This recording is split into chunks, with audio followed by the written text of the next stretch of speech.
Everyone, welcome to my channel visit to destination. आज हम जा रहे हैं ओरछा पैलेस जो कि मध्य प्रदेश में है। हम निकल रहे हैं उरई से ओरछा के लिए।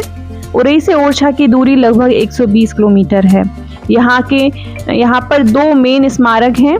एक तो राजा महल जो अपनी चित्रकारी फ्रेस्को पेंटिंग के लिए प्रसिद्ध है, और दूसरा है जहांगीर महल जो जहांगीर के सम्मान में यहाँ के राजा ने बनवाया था।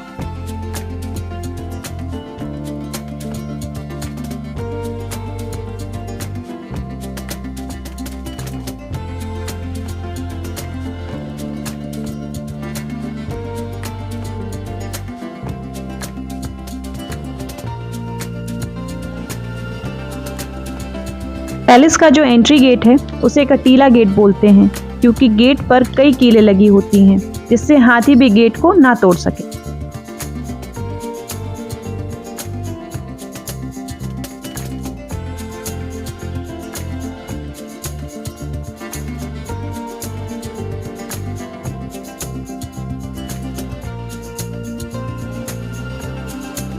गेट से जैसे ही अंदर चलेंगे तो सामने टिकट काउंटर है। टिकट कॉस्ट स्क्रीन पर शेयर है। जस्ट उससे लेफ्ट होते ही किले का गेट देखने को मिलेगा। अंदर जाते ही जो राइट साइड में पहली इमारत है उसे दीवाने आम कहा जाता है। दीवाने आम का मतलब है जहां राजा अपनी प्रजा से मिला करते थे और उनकी समस्या का निदान किया करते थे। ये जो दीवाने आम है उसे मधुकर शाह ने बनवाया था।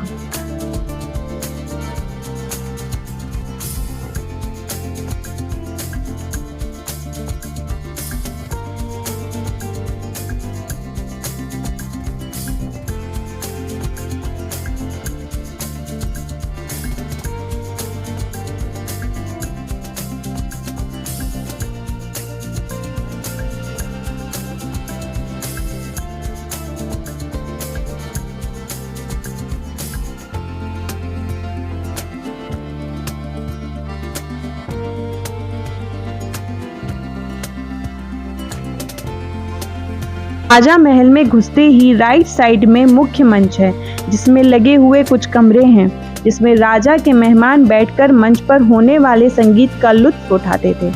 मंच के जस्ट सामने राजा के बैठने का स्थान हुआ करता था, जहां से वो मंच पर होने वाले संगीत को देखते थे।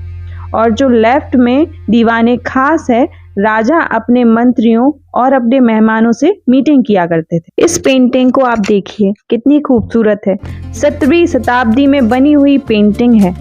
यहाँ पर जो पेंटिंग है हिंदू पौराणिक कथाओं से जुड़ी हुई है। यहाँ पर आप देखेंगे समुद्र मंथन हो रहा है। यहाँ सामने जब भगवान श्री राम राजा बनते हैं तो साथ में सीता जी, हनुमान जी और उनके साथ तीनों भाई हैं। ये सामने वाली पेंटिंग कृष्ण जी की है जो बंसी बजा रहे हैं।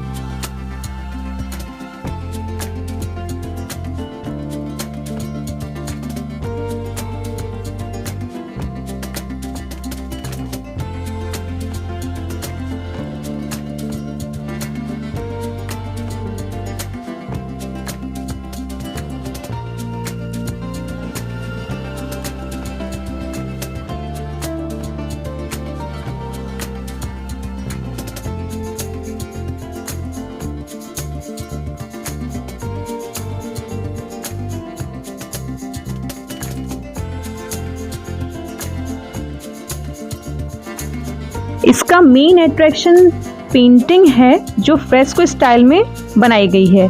ये जो आप देख रहे हैं पर्शियन कारपेट का डिजाइन में, जिसमें बुंदेला रूलर्स हैं जो अपना पावर्स दिखा रहे हैं on the elephant and horses. Bharat में दो पेंटिंग स्कूल थे, एक म्यूरल पेंटिंग और एक फ्रेस्को पेंटिंग।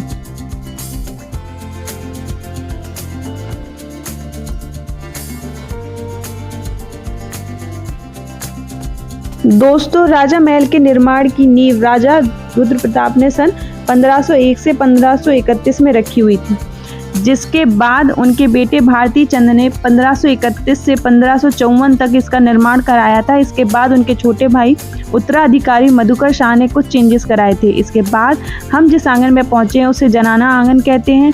यहाँ पर जो महिलाएं थी वो रहा करती थी। इसमें टोटल 136 कमरे बने हुए हैं। इसमें 36 नीचे वाले फ्लोर पर हैं और 100 कमरे उसके ऊपर वाले फ्लोर पर बने हुए हैं। इसमें आप देखेंगे यहाँ एक आंगन है जिसमें एक चौक बना हुआ है जिसको उस समय में कार्यक्रम के लिए यूज किया जाता था।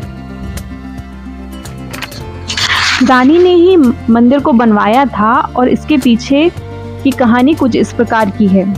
रानी भगवान श्री राम की बहुत बड़ी भक्त थी। वो अयोध्या गई, वहाँ से भगवान को यहाँ लाना चाहती थी।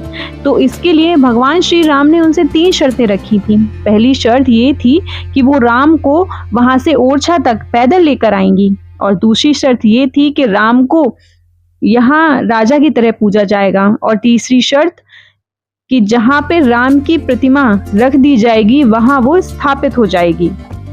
इस तरह से यह 3 शर्तें रानी ने मान ली और उनको ओरछा ले आई। एक ओरछा ही एक ऐसा स्थान है जहाँ राम को 2 रूप में पूजा जाता है, एक तो राजा के रूप में और एक भगवान के रूप में।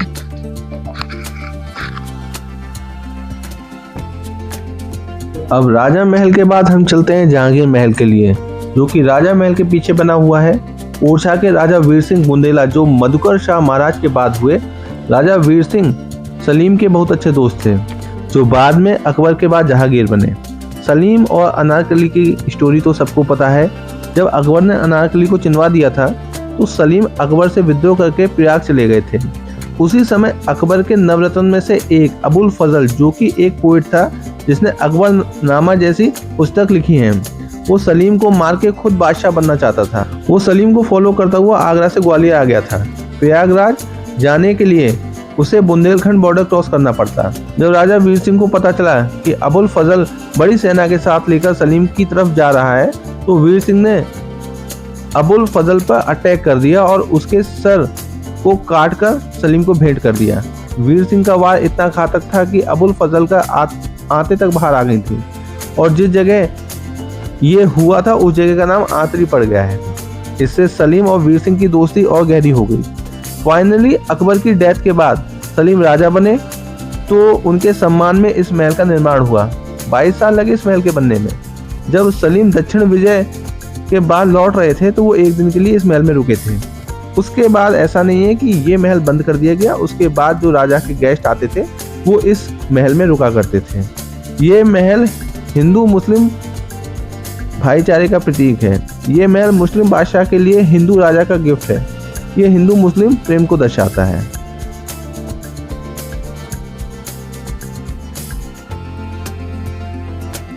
आशा करते हैं आपको ये वीडियो बहुत अच्छा लगा होगा। आज की यात्रा हमारी यहीं समाप्त होती है। मिलते हैं नेक्स्ट वीडियो में। धन्यवाद।